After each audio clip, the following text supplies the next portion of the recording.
Hi, I'm Rowena. And last weekend, my family mistook me for a server at our reunion. That wasn't the worst part.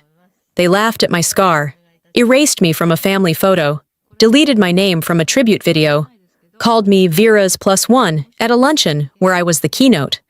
But then, someone mentioned a grant. A very specific grant. What do you do when the same cousin who cropped you out of every picture is now applying for funding you helped create? And what happens when she finds out? You're not just in the room. You built the room? They didn't see it coming, but they heard it. Now ask yourself, how does a family pretend to love you while erasing you in real time? Charleston always smelled like salt and moss when the air turned warm. It clung to the edges of my cardigan as I stepped out of the rental and into the garden-turned patio where folding chairs and plastic wine cups marked yet another family reunion. I'd chosen the dress carefully, navy blue, sleeveless, and casual enough not to look like I was trying too hard. For the first time in a while, I wanted to feel like a woman, not just a walking title. But the breeze betrayed me. As I reached for a cheese skewer from the grazing table, the fabric shifted just enough for the scar along my shoulder blade to peek out. It wasn't large, but it was unmistakable. Jagged, pale against my skin. Well, still haven't gotten that fixed, huh? Aunt Nadine's voice sliced through the chatter like someone tapping a knife on a wine glass. Her drawl was sweet tea Southern, but the intention? Razor sharp. Heads turned. A few smirked behind plastic cups. No one said anything, not even Vera, who stood closest to her. She just blinked, sipped her wine, and looked through me. I adjusted my posture, didn't flinch, didn't answer. I didn't owe an explanation for something that once saved my life. Aunt Nadine chuckled, like she delivered a punchline everyone else was too polite to laugh at. It's Memorial Day, Rowena. You could have at least tried to wear something decent. We've got guests, you know. I returned the skewer to the plate. It's decent enough for me. She huffed and turned away. I didn't. I stood a moment longer, letting the sun settle on my shoulders, feeling the sting of exposure, not from the scar, but from the eyes that saw it as a flaw. I remembered what Dr. Hauser once told me, back in the lab during one of my more exhausted weeks. Some scars are survival's signature. Don't erase what you've earned. I clung to that. Inside the tent, the buffet line grew louder. Plates clattered. Someone laughed too loud at something I couldn't hear. And little Lissa, Vera's niece, approached me with her sticky fingers, clutching a juice box. Are you Vera's friend? She asked, wide-eyed. You look like someone from school. Before I could answer, Vera chimed in behind her. She's not with catering, Liz. She said it with that pretend warmth people use when they want the insult to slide beneath the radar. The air thickened. Lissa blinked. Oh. I smiled down at her. It's all right. I'm just the science nerd who brought juice boxes to the wrong party. Vera didn't laugh. No one did. Lissa scampered off, distracted by cupcakes. Inside, the long dining table was being set. White tablecloths, name cards, the good flatware we only used once a year. I scanned the table, searching for my name, and found it. Far end, closest to the swinging kitchen door, tucked near the stacked extra chairs. A cousin passed by. Didn't know you were coming, he said with a shrug. We just slotted you in. I picked up my name card. No fuss, no drama. Just a smile, a slow inhale, and a walk to the furthest seat. I pulled out the chair and sat. The scent of fried shrimp and bleach from the kitchen drifted through the curtain. Someone yelled for more iced tea behind me. The chair wobbled slightly. Of course it did. I didn't touch the place setting. I just stared ahead at the floral centerpiece 3 seats down. Same seat, every year, I thought. Same view, same reminder, you're an afterthought. I opened my phone, typed a note. Document this. Chapter 1. I meant it half-jokingly, but the longer I sat there, the more I realized. This was no longer just family oversight. This was habit. This was systemic forgetting. This was erasure dressed in white napkins and polite smiles. and I was done folding myself small to fit it. The sun dimmed just enough for the projector screen to flicker on inside the tent. Family through the years flashed across the fabric in bold, warm script. One by one, the faces appeared. Vera at a charity gala, the twins in their graduation gowns, Aunt Doreen cradling her third grandchild. Laughter filled the tent as each image changed. People clapped at their own memories. I leaned back in my chair, waited. The slideshow looped, but my face never came up, not even once. The laughter from the video faded slowly, leaving only the clinking of glasses and the low hum of the projector cooling down. I remained seated at the end of the table, where the scent of dish soap still lingered, and I stared at the now blank screen like it owed me an explanation. Someone passed behind me and whispered, "Guess they couldn't fit everyone in." I didn't turn around. I didn't need to see who said it. The tone was enough, dismissing, rehearsed. A few minutes later, as the crowd thinned around the punch bowl, a cousin handed me a printed schedule for the day's remaining events. "We're doing the trivia contest next," she chirped. "Then cornhole and family charades." I scanned the agenda. A few events had cryptic names like the Lemonade Incident and Bunker 2002. My brows furrowed. "What's the shampoo showdown?" She laughed. "Oh, that one. Inside joke. From the group chat." "What group chat?" Her eyes darted toward Vera, who was adjusting her lipstick in a compact mirror across the room. "The family planning thread. Vera said you're not really into social stuff." I handed the paper back without a word. My phone was already in my hand. I opened every messaging app I had, scrolled through group names, searched for keywords. Nothing, not even blocked. Just forgotten. Left out the same way you leave a light on when you exit a room, thinking you'll be right back. But you never return. It wasn't about trivia games or inside jokes. It was the ease with which they erased me. The confidence they had in assuming I wouldn't notice. Or care.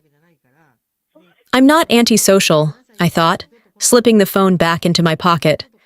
I'm just not interested in being a footnote in someone else's story. Later, during the official photo session, I was walking toward the back lawn when I overheard Uncle Brett chuckle. "There she is, our golden girl."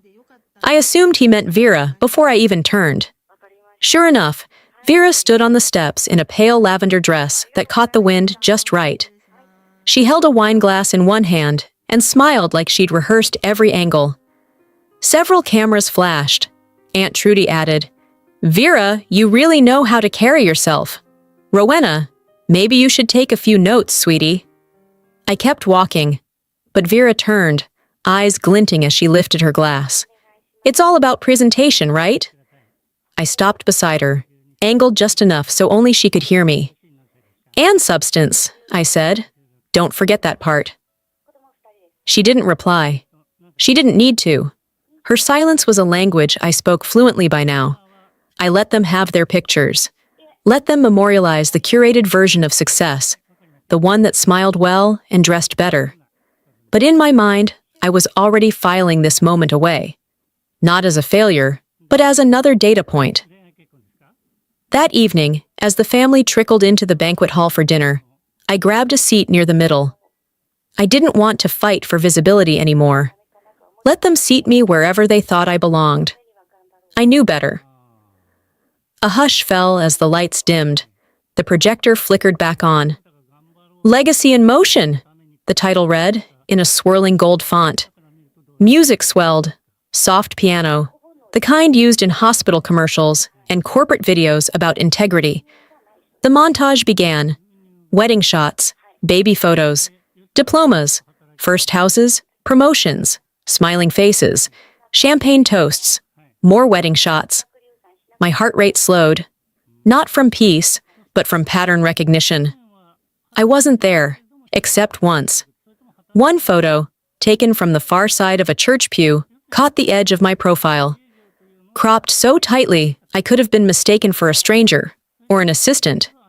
Someone in the front row cooed, "Ah, Vera's TEDx talk. That was so moving." Applause broke out. I took a sip of iced water, letting the chill anchor me. They always said I was private, I thought, setting my glass down. Maybe they meant forgettable. Or maybe they meant something else entirely. The side patio was quieter than anywhere else in the villa. Just the wind brushing against the tall grasses lining the fence and the clinking of glasses being reset for dinner. I'd found refuge there after the slideshow ended, needing somewhere the noise couldn't follow me. That's when I heard Dorian. "I want you to have it," she said softly. I turned just enough to see them, her and Vera, standing beneath the trellis arch covered in fake ivy. Dorian held a small velvet box, the kind we all knew from childhood. It had belonged to our grandmother, and we were told she wore it the night she met our grandfather. A thin gold chain with a sunburst pendant inlaid with mother of pearl. "You've always been the one carrying our legacy," Dorian said, placing the box in Vera's hands like she was passing on a title. Vera smiled graciously, even tilted her head with the practiced humility she'd learned over years of praise. My hands stayed at my sides, rigid. That necklace, I'd asked about it once when I was 10. I remembered my mother saying, "It'll stay in the family." I was family, wasn't I? They didn't see me standing a few feet away, partially shadowed by the patio curtains. And I didn't let them. They say legacy, I thought, but they mean visibility. I never stood in the right light. I turned before Vera looked up, before I'd have to pretend it didn't matter. Because I wasn't sure I could. Back inside, lunch cleanup was in full swing. Disposable cups, half filled with soda, sat abandoned across tables. Napkins strewn, someone had dropped half a lemon tart on the carpet. I was walking toward the hallway when a cousin, Jessie, the one who always wore platform sneakers, held out a trash bag to me. "Since you're not busy, would you mind helping us clear some of this up?" She said it like it was a favor, as if I had nothing better to do. I glanced across the room. Vera was draped over a lounge chair, sipping her wine, chatting with a pair of second cousins about a new vacation spot in Aspen. "Sure," I said. I took the bag. In the kitchen, I started gathering plates, plastic scraping against plastic. Someone walked by without looking at me, talking to another cousin about who was killing it lately. They listed names, none of them mine. Funny how people only see you when there's something to sweep. I dumped a tray of cups into the bin and leaned against the sink, not tired from the chore, but from the repetition. I could have been anyone in that moment. A guest, a helper, a ghost. When I stepped outside again, the sun had dipped just enough to cast orange shadows against the porch floor. That's when Marlene found me. "There you are," she said, as if I'd wandered off. "You're always disappearing." I didn't say anything, just waited.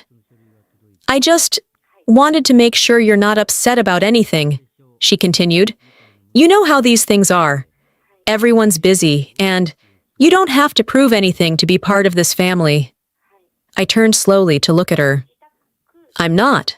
She blinked, relieved. "I just stopped trying to disappear."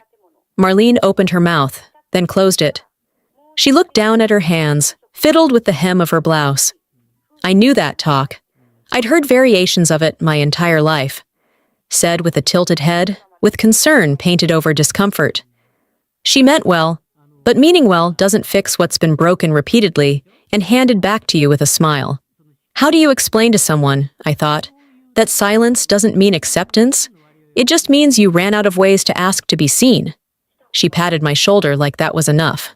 Then she walked off, probably thinking we'd had a moment, that something had been mended. I didn't follow her.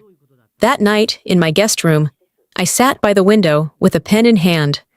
There was a journal I kept only for truths, words I couldn't say aloud without unraveling.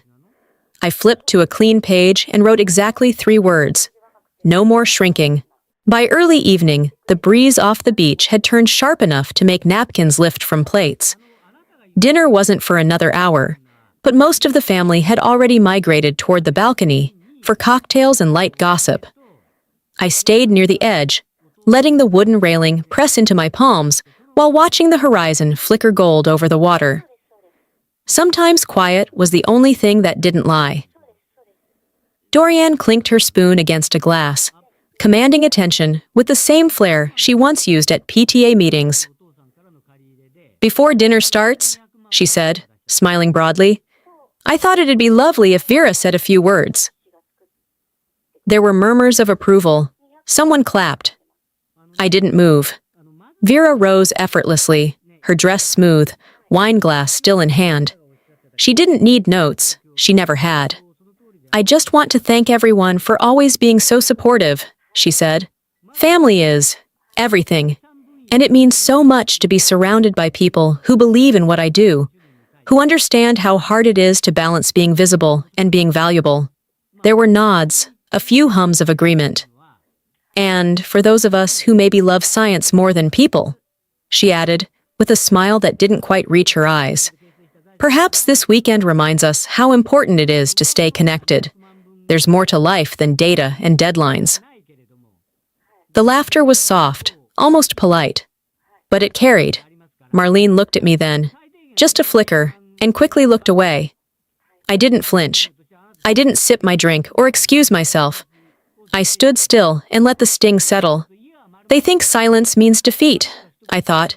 They've never met my silence. I turned back to the ocean and let the wind whip strands of hair across my cheek, not caring anymore if I looked put together. Because nothing about that toast had been kind, and everyone who laughed knew it. Later, when we filed back inside for the next program, the Next Generation Women of the Family montage, I wasn't expecting much. But what played surprised even me. It wasn't just Vera. Two other cousins, one who'd done a yoga retreat in Sedona, and another who started a mommy blog, were featured. Clip after clip. Music, accolades, photos of them holding trophies, posing with speakers, laughing at podiums. I leaned slightly toward Marlene. "I sent my video 2 weeks ago." She blinked. "You did?" "Mm-hmm." She said nothing more. No apology, no acknowledgement. Just shifted in her seat and stared at the screen as Vera's TEDx snippet took center stage once again. I wasn't overlooked, I told myself.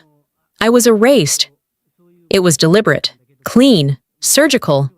When the montage ended, applause filled the room. I didn't bother clapping. Instead, I walked to the back where Dorianne was holding her drink with both hands like a chalice. "Hey," I said, voice calm. "Quick question. I sent in a short video for the women's segment. Was there an issue with the file?" She didn't flinch. "Oh, right. Yes, I remember. We didn't have time for all the submissions." My brow rose slightly. "It was under the time limit." "Well," she said, leaning in as if sharing something confidential, "your work's just a bit dense. I mean, genetics and whatnot. Hard to make it, accessible." I smiled, just slightly. "Dense doesn't mean it doesn't matter." Dorianne blinked. Her grip tightened around the glass. "I think people would have understood more than you assume," I added gently. "But maybe that wasn't the point." She said nothing, just gave the kind of smile you reserve for store clerks who ask too many questions. I turned to leave. People will provoke your silence, I thought, until it starts to speak louder than their words. I stepped outside again, back to the balcony. The air had cooled further. The last edge of sun was sinking behind the ocean, pulling shadows across the deck. Someone lit the citronella candles. Somewhere inside, laughter rose again, thinner this time, hollow. But I didn't go back in. The last laugh hadn't landed yet, but I could feel mine coming, and it would be quieter and deeper. I stepped into the foyer to hang up my shawl before dinner, not because it was warm. I hadn't felt truly warm all weekend, but because I needed something to do with my hands. My heels clicked lightly on the marble, echoing against the high ceiling. That's when I heard it. "Sweetheart?" a voice called from behind. I turned halfway, instinctively polite. It was Aunt Renee, married in, rarely remembered birthdays, always remembered to judge. She tilted her glass and motioned toward the drink station. "Would you mind grabbing me more lemonade? The servers seem to be tied up." Before I could respond, Vera glided in from the side hallway, wine glass in hand, like a ghost in linen. "She's not with them," Vera said, the corner of her mouth twitching. "That's Rowena." A small chuckle passed through the guests nearby. One of them even murmured, "Oh," like realizing a mistake, but not quite regretting it. I looked at Renee, then back at Vera. "I'm not here to serve," I said quietly, "but I see who truly is." That stopped the laughter, if only for a beat. I turned back to the coat rack and adjusted the shawl, letting the conversation dissolve behind me. I didn't need to defend myself. I needed to remember, invisible is one thing, disposable is another. A few minutes later, I slipped away into the villa's library, an underused space filled with books chosen more for aesthetic than content. The dim table lamp hummed as I flipped it on and settled into the armchair by the window. I pulled out the small leather-bound journal I always traveled with, a thin black pen clipped to the spine. I opened to a marked page, notes for my next draft, half equations, half theory on genomic sequencing and early mutation detection. On the top of the page, in my own scrawl, NIH Draft 3, Rowena Marlowe. I studied it, not for errors, but for clarity, for control, for the part of me no one here had ever taken the time to ask about. I remembered one night in the lab a year ago. It was nearly 3 a.m., my eyes burned from the microscope. A colleague had gone home hours ago, but I'd stayed to finish the sequencing on an especially volatile sample. Above the lab sink, taped loosely to the wall, was a quote someone had scribbled in Sharpie. "There's dignity in silence, but not in suppression." I'd taken a picture of it, kept it in the same notebook. Outside the door, I heard voices, shuffling, laughter. A tray dropped and caught just in time, but I didn't move. The next knock was softer. "Hey," came Marlene's voice. I closed the journal. She stepped inside, her steps tentative, her cardigan buttoned unevenly like she'd dressed in a hurry. "Can I sit?" I nodded, gesturing to the seat across from me. She sat slowly, resting her purse on her lap. "I wanted to check on you." "I'm fine," I said gently. "You know your work is important," she said, hands wringing. "It's just hard for people to understand. It's not like Vera's things. Hers are easier to show off." I tilted my head, studying her. "That's the thing about being underestimated," I said. "You learn to sharpen the dullest weapon, silence." Marlene looked at me like she didn't recognize me. And maybe she didn't. Not this version. Not the one who no longer apologized before speaking. She nodded slowly. "I didn't mean to make you feel excluded." "I wasn't waiting for you to mean it," I replied. "I was just done pretending it didn't happen." Her face tightened. Not in anger, in realization. "I know it's hard to be the quiet one," she said, standing, "but you've always been strong. You don't need all this." But maybe I did. Maybe I needed one last moment to remember who I was, before I let them see it for themselves. As she walked out, I opened the journal again. This time, not to review, but to write. I jotted down 4 words under the last set of notes. They won't see me coming. I didn't need applause or permission, but I was about to give them something they couldn't ignore. By the time we filtered into the dining hall, my skin felt too tight. I could feel it in my wrists, my jaw, the curve of my spine as I adjusted the way I walked, not for them, but to brace myself. That kind of tension didn't come from nerves. It came from restraint. The seating chart stood on a faux easel by the entrance, names handwritten in gold cursive. I didn't even need to look. I already knew mine would be somewhere out of frame, as always. But what made me stop wasn't the card. It was the notebook. My own notebook. The leather-bound one with all my NIH drafts, left exactly where I had placed it earlier, on the corner of the console table beside the chart. The same one that had gone unnoticed by every family member passing it all day. Until now. Vera stood in front of it. She wasn't pretending not to see it.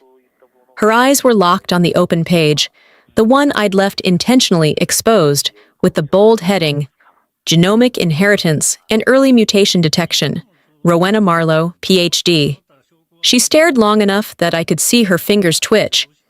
Then, without looking around, she gently folded the top of the page over, covering my name, and walked away.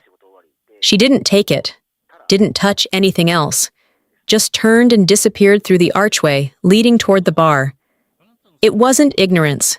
It was intentional. She saw me and chose silence. That moment confirmed what I hadn't dared admit until now. Vera didn't fear my work because she didn't understand it. She feared it because she did. Inside the dining hall, the low murmur of conversations blurred together like static. I followed the crowd, moving toward the back where the tech guy was setting up for the presentation. A few others hovered with wine glasses, half listening to an uncle retelling the same hunting story from 3 years ago. "Sorry, folks," the tech announced. "Looks like one of the video files didn't open properly. Something about a format mismatch." I took a slow breath. "What file?" I asked, stepping forward. He looked at his screen. Rowena Marlowe. Genetic something?" I walked up to the laptop. "May I?" He nodded and stepped aside.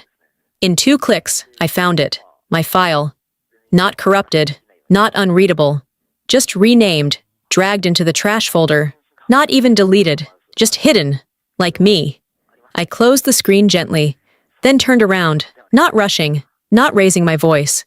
Just calm. "It wasn't an error," I said, loud enough for the table nearest to hear. "It was a choice."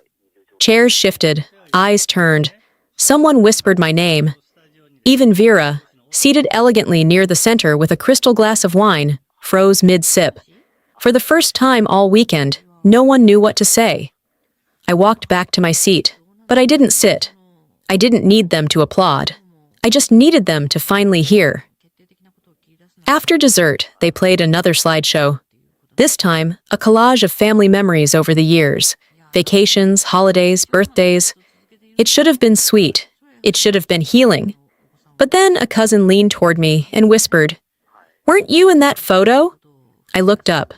It was a beach picture from a decade ago. I remembered that trip.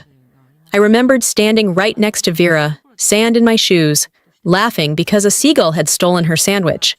But I wasn't in the photo. The shot had been cropped. My cousin, puzzled, pulled out her phone, opened Instagram, and scrolled.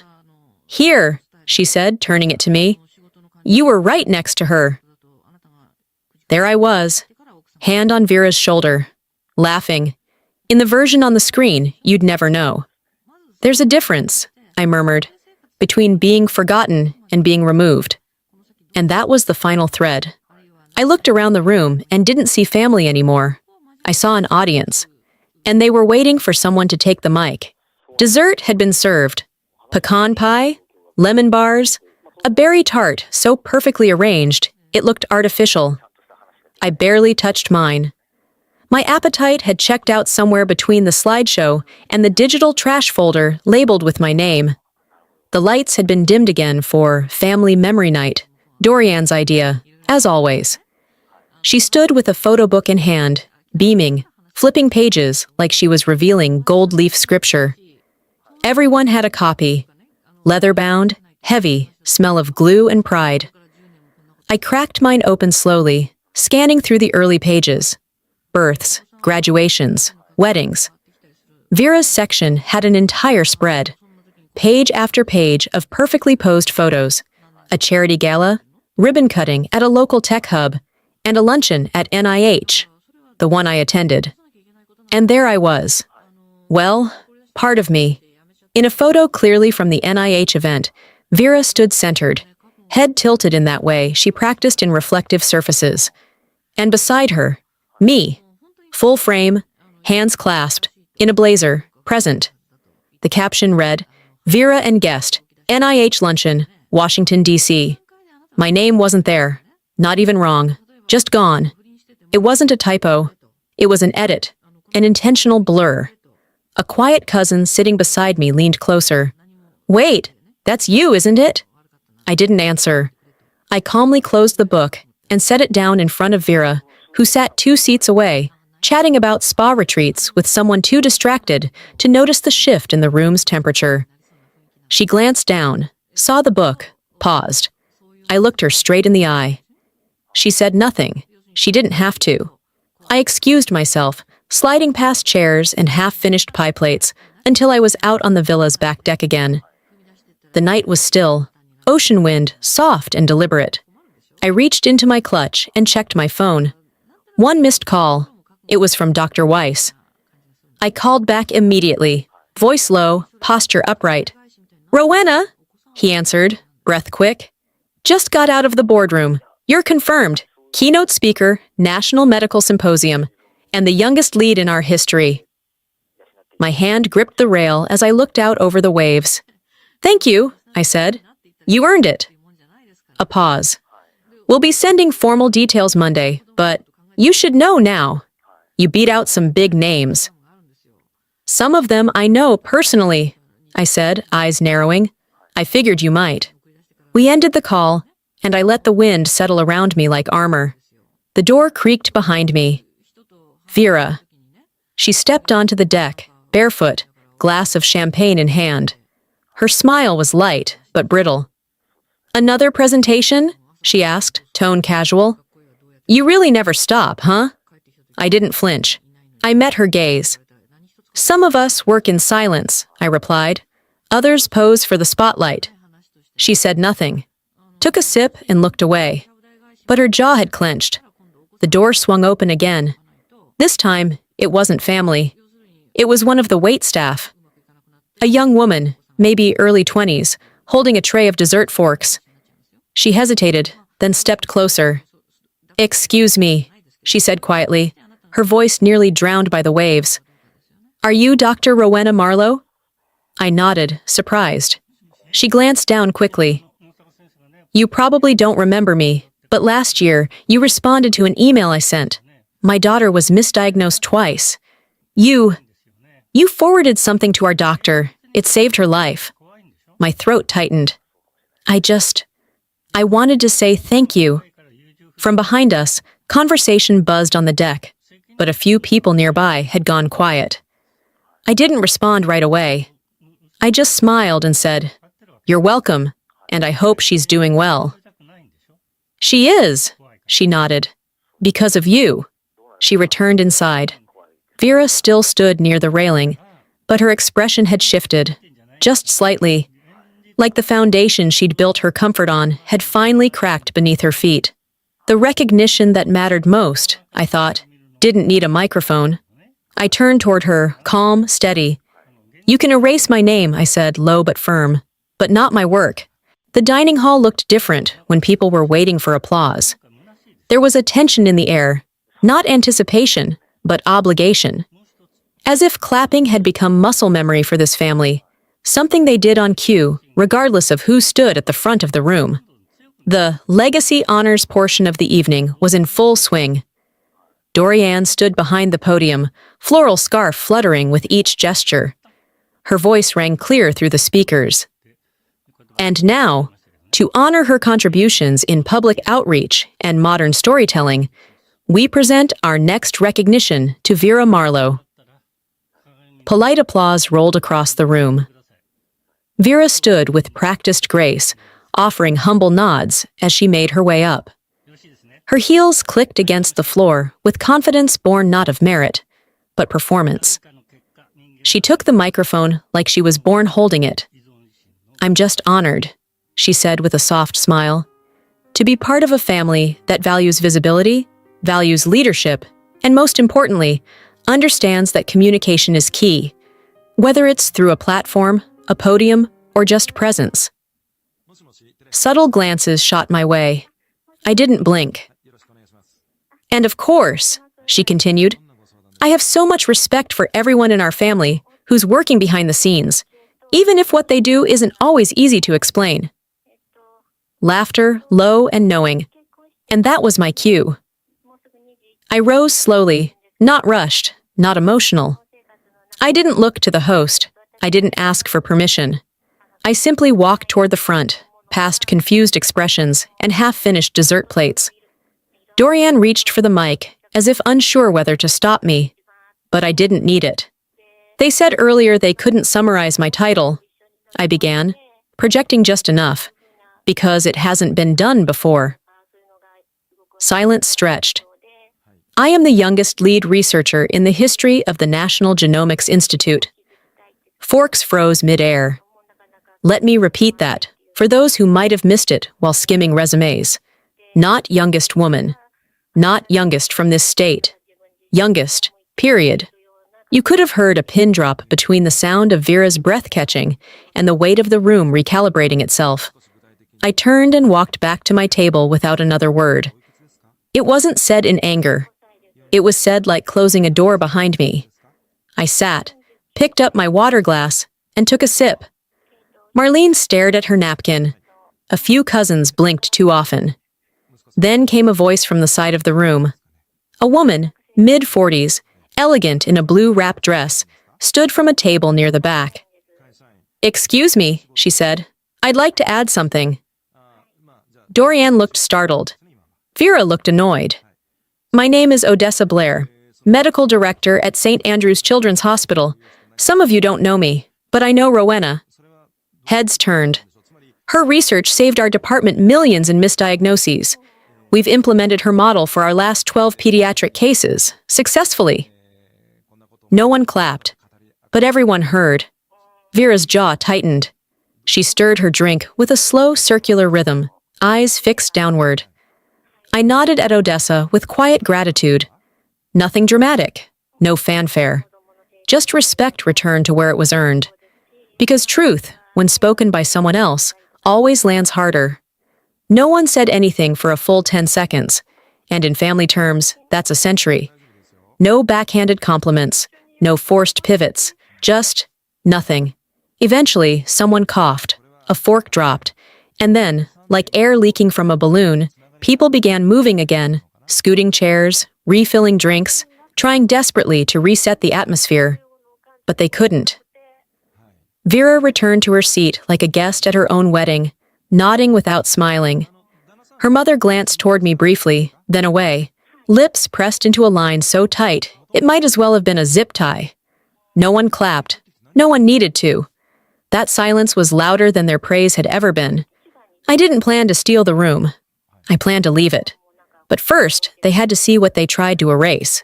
The echo of Odessa's words still lingered in the corners of the room, long after she'd sat down. No one asked for another speech after that. No one suggested a toast or raised a glass. Even Dorian, usually desperate to regain control of a room, stayed seated. Her fork stalled mid-slice into a lemon tart. Conversations that would have been loud and animated were now whispered, clipped, and cautious. People began collecting their things before the coffee service rolled out, muttering things like "early drive tomorrow" and "kids need to be up early," even though most had no intention of leaving until the next day. I stayed at the same table, untouched pie before me, the fork never lifted. Uncle Brett, the same man who'd made that awful comment about quiet girls being good for library jobs the night before, wouldn't meet my gaze. He fiddled with his napkin like it had suddenly become a Rubik's Cube. Marlene kept folding and unfolding the edge of the tablecloth, occasionally glancing toward me, but never all the way. "Vera?" She slipped out quietly. No farewell, no dramatic retreat. Just vanished into a hallway with a half-full champagne flute still in her hand. They didn't say anything, and that's when I knew the weight of what had landed. Words would have only weakened it. This wasn't silence of confusion, it was silence of consequence. As the room thinned, I stood and walked slowly toward the back, where the buffet tables were already half cleared. A younger cousin, Deanna, was scrolling through her phone as I passed. "Hey," she said softly, glancing up. "Can I show you something?" I nodded. She swiped to an old photo, a beach shot from 10 years ago, a group picture, towels, umbrellas, sunburns, laughter. I was there, right next to Vera, hand on her shoulder. We looked happy.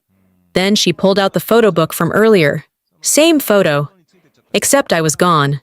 "I knew something felt off when I saw the printed one," she said, looking almost embarrassed. I thought I was imagining it. I smiled. Not bitterly. Not even sadly. Just the kind of smile that comes from recognizing an old wound that finally stopped hurting. They edited the moment, I said quietly. But I lived it. That's the difference. She nodded and put the phone away, eyes softer now, less naive. Later that night, I slipped out onto the porch. The sky had turned a soft indigo, and a light breeze crept in from the coast. I didn't need the noise anymore. I didn't want it. What I needed was to hear myself think, now that I finally felt like I could. I sat on the wooden bench by the far corner. The house behind me murmured with clinking glasses and scattered conversation, but out here, it was just the rustle of wind and the creak of floorboards. A few minutes later, Lissa, Vera's niece, stepped outside, dragging a fuzzy blanket behind her. She didn't say anything at first, just sat beside me and tucked her knees up, blanket around her shoulders. "My mom says you're scary smart," she said finally. "I think you're just calm." I glanced at her and smiled. Sometimes calm looks scary to people who aren't used to it.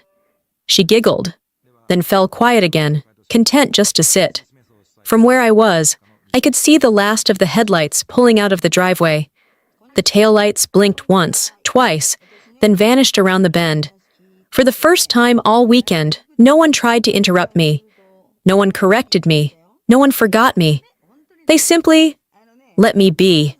The morning after was quieter than it should have been. You'd think after a weekend like that, filled with speeches, curated smiles, photo ops, and barely veiled digs, someone would try to reassert control, redirect the narrative, but the only sound was silverware against porcelain and the occasional cough over coffee. Most of us sat scattered across the patio, sipping, chewing, pretending we weren't still marinating in last night's silence. I was on the far end of the outdoor table, picking at a croissant, when Vera's voice floated up the steps like steam from a cracked lid.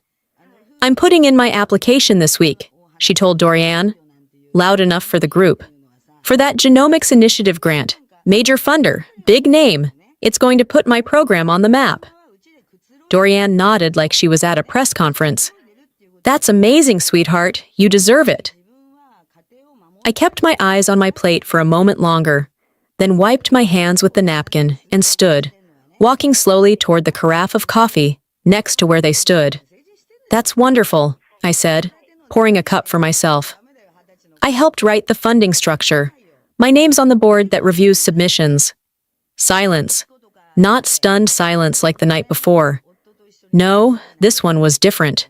Vera didn't drop her smile, but her hand tightened so sharply around her mug that I saw her knuckles whiten. Dorian blinked like she was trying to process a new language. I didn't explain. I didn't elaborate. I simply sipped my coffee and walked back to my chair. Sometimes justice isn't loud. It just arrives like an invoice, quiet, clear, and impossible to ignore.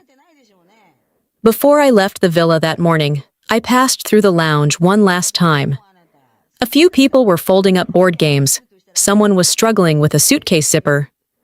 On the table beside the stack of untouched photo books, I placed a sealed envelope. Inside, a copy of my recently published abstract from Genomics Today, the letter confirming my board appointment, and the original version of the beach photo, uncropped. A sticky note on top read, "For the record, and the future." I didn't sign it. I didn't need to. Dorian found it hours later, after I'd already left. I imagine she opened it slowly, like you do something you're not sure you're ready to see. She didn't call me, but I know she read it, because she folded the photo and kept it. That was enough. No one said they were sorry, but the way they spoke to me during those final goodbyes, the softened tones, the direct eye contact, they didn't have to. It wasn't apology I was after. It was acknowledgement. And acknowledgement doesn't always come in the form of words. Sometimes it's the way someone finally stops correcting you mid-sentence, the way their hands fidget with napkins they used to throw at you, the way they wait for you to speak first.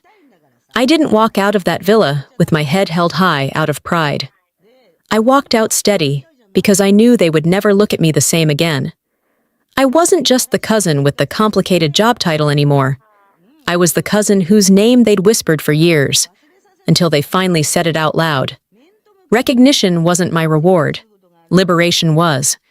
They didn't give me applause, but they gave me something better. They finally went silent and listened.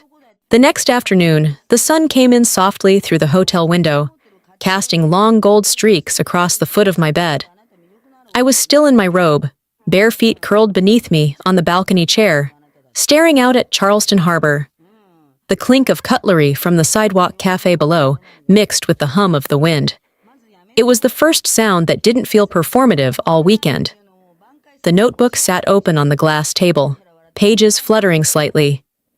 I hadn't written anything since the last entry, until now. What if letting go isn't failure, but freedom? I stared at that line for a long time after I wrote it, not because I questioned it, but because it finally felt true. Everything that had happened over the past 3 days replayed like flickers from old film reels. Vera's toast, Dorian's edited captions, Odessa's voice rising from the back of the room like Justice in a silk dress, the look on Vera's face when I named the board she planned to impress. And then the silence. But what stuck with me most wasn't the noise that came before. It was that, at the end, no one tried to correct me. Not even once. A memory came back, one I hadn't touched in years. I was 8. It was Thanksgiving. I'd just memorized a full chart of the periodic table for fun and was trying to explain to my uncles how helium doesn't react under pressure. They laughed and told me, "Let the grown-ups talk." I hadn't spoken for the rest of dinner. That little girl got the last word, even if it took years. The phone buzzed once on the table.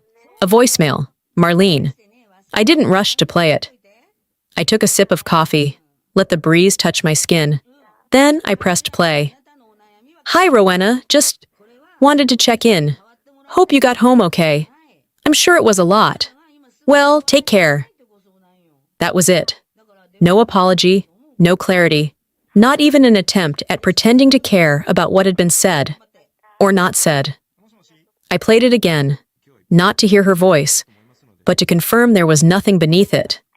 Then I deleted it. I used to think silence from them meant I had to shout.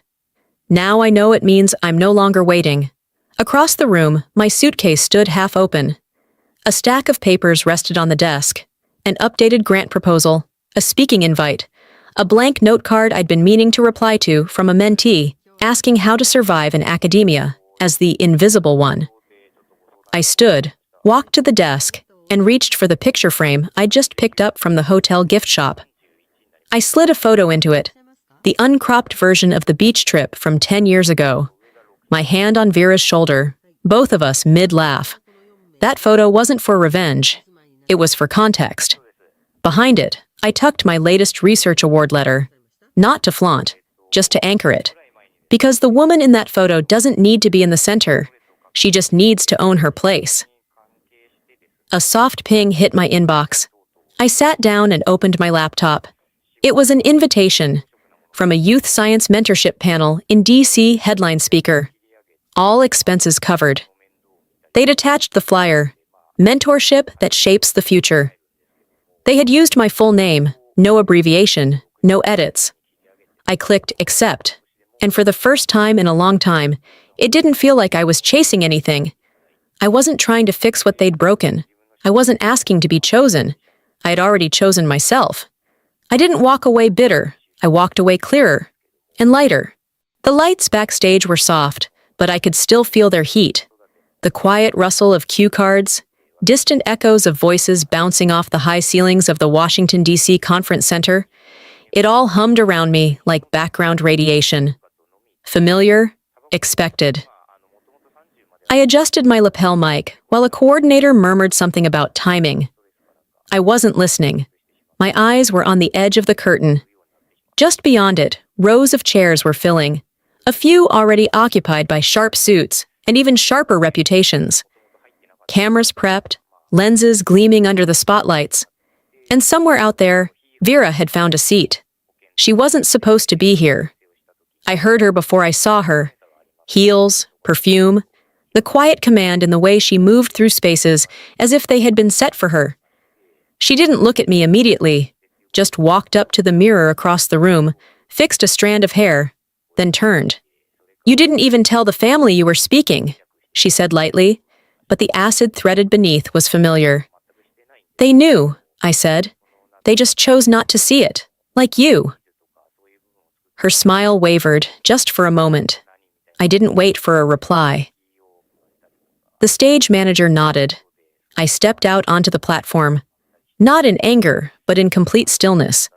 The camera flashes began the second I appeared. Not because I smiled or waved, but because the room shifted. They felt it, and I stood in it, comfortably. I took a breath and leaned toward the mic. "If they won't give you a seat at the table," I said slowly, "build your own damn institution." The auditorium froze. Somewhere in the front row, I saw Odessa nod. A few faces registered something between disbelief and awe. Vera's was unreadable. For 20 minutes, I spoke about ethical modeling in genomic research, early-stage trials for pediatric predictive medicine, and the cost of innovation without representation. I didn't dumb it down. I didn't cater to the back row. I finished on time. When I stepped down, the applause was real, not obligatory, not courteous. It lasted longer than I expected. I was halfway back through the corridor when a panel screen in the main hall lit up, announcing Dr. Rowena Marlowe as Executive Director, Division of Genomic Forecasting, a new federally funded program backed by the initiative announced last quarter. The same grant Vera had once bragged about applying for. The audience gasped. I didn't need to look. I already knew where she sat. I didn't block her path. I paved mine so well it left her behind. That evening, back at my hotel suite, the city glowed outside the window like an old song I finally remembered the lyrics to. The room smelled faintly of fresh linen and ink from the open envelope beside me. I took out the framed beach photo, the uncropped one, and laid it on the desk. Then I reached for a new envelope and placed the photo inside with a note. "This is the original. No edits. Just truth." I addressed it to Marlene, not for her validation, but so that she, and the rest of them, could finally hold what they tried to rewrite. I sealed it. Then I sat at the edge of the bed and looked out at the Washington skyline. My laptop pinged. A thank you message from the conference committee, a handful of interview requests, a forwarded email from a student I'd once mentored. I replied with ease. Because this time, I wasn't speaking from defense. I gave them back the past. Because I don't need it to shape my future anymore. They wrote me out of the family story. So I wrote a new one, with my name in bold, on every page.